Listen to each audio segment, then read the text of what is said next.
జకర్యా గ్రంథం 1వ అధ్యాయం. దర్యావేషు ఏలుబడి యందు 2వ సంవత్సరము 8వ నెలలో యెహోవా వాక్కు ప్రవక్తయు ఇద్దోకు పుట్టిన బెరక్యా కుమారుడునైన జకర్యాకు ప్రత్యక్షమై సెలవిచ్చినదేమనగా, యెహోవా మీ పితరుల మీద బహుగా కోపించును. కాబట్టి నీవు వారితో ఇట్లనము, సైన్యములకు అధిపతియగు యెహోవా సెలవిచ్చినదేమనగా, మీరు నా తట్టు తిరిగిన యెడల నేను మీ తట్టు తిరుగుదునని సైన్యములకు అధిపతియగు యెహోవా సెలవిచ్చుచున్నాడు. ఇదే సైన్యములకు అధిపతియగు యెహోవా వాక్కు.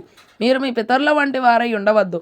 పూర్వీకులైన ప్రవక్తలు సైన్యములకు అధిపతియగు యెహోవా సెలవిచ్చినదేమనగా, మీ దుర్మార్గతను మీ దుష్క్రియలను మాని తిరుగుడని వారికి ప్రకటించినను వారు వినకపోయిరి, నా మాట ఆలకించకపోయిరి. ఇదే యెహోవా వాక్కు. మీ పితరులు ఏమైరి? ప్రవక్తలు నిత్యం బ్రతుకుదురా? అయినను నా సేవకులైన ప్రవక్తలకు నేను సెలవిచ్చిన మాటలను కట్టడలను మీ పితరుల విషయంలో నెరవేరలేదా? నెరవేరగా వారు తిరిగి మన ప్రవర్తనను బట్టి క్రియలను బట్టి యెహోవా మనకు చేయదలిచిన ప్రకారముగా ఆయన అంతయు మనకు చేసి ఉన్నాడని చెప్పుకొండ్రి.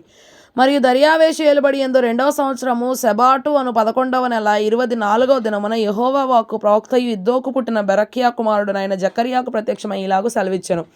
రాత్రి ఎర్రని గుర్రమునెక్కిన మనుషుడు ఒకడు నాకు కనబడెను. అతడు లోయలోనున్న గొంజి చెట్లలో నిలవబడి ఉండగా అతని వెనుక ఎర్రని గుర్రములను చుక్కలు గల గుర్రములను తెల్లని గుర్రములను కనబడెను.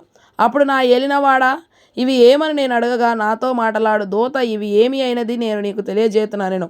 అప్పుడు గొంజి చెట్లలో నిలవబడి ఉన్నవాడు, ఇవి లోకమంతటను తిరుగులాటకు యెహోవా పంపించిన గుర్రములని చెప్పెను. అవి గొంజి చెట్ల మధ్యను నిలవబడిన యెహోవా దూతను చూచి, మేము లోకమంతటా తిరుగులాడి వచ్చి ఉన్నాము.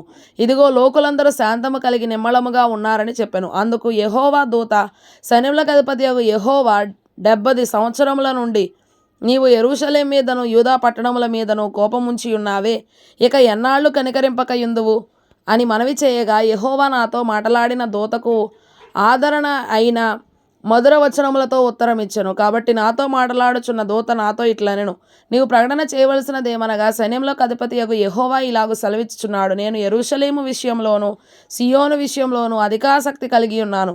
నిమ్మళముగా ఉన్న అన్ని జనుల మీద నేను బహుగా కోపించుచున్నాను. ఏలయనగా నేను కొంచెము కోపపడగా కీడు చేయవలనన్న తాత్పర్యముతో వారు సహాయులైరి.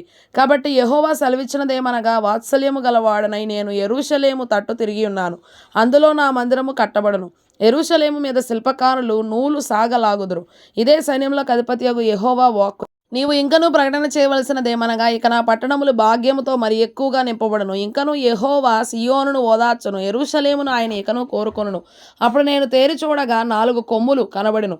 ఇవి ఏమిటివని నేను నాతో మాట్లాడుచున్న దూతను అడగగా, అతడు, ఇవి యూదా వారిని ఇశ్రాయేలు వారిని యెరూషలేము నివాసులను చెదరగొట్టిన కొమ్ములనెను. యెహోవా 4 కంసాలులను నాకు కనపరచగా, వీరేమి చేయబోచున్నారని నేను అడిగినందుకు ఆయన, ఎవడునూ తల ఎత్తకుండా యూదా వారిని చెదరగొట్టిన కొమ్ములు ఇవే. అయితే వాటిని భయపెట్టుటకును యూదా దేశస్థులను అందరినీ చెదరగొట్టుటకై వారి మీద బలాత్కారము జరిగించిన అన్యజనుల కొమ్ములను పడగొట్టుటకును వీరు వచ్చి ఉన్నారని నాకు సెలవిచ్చెను.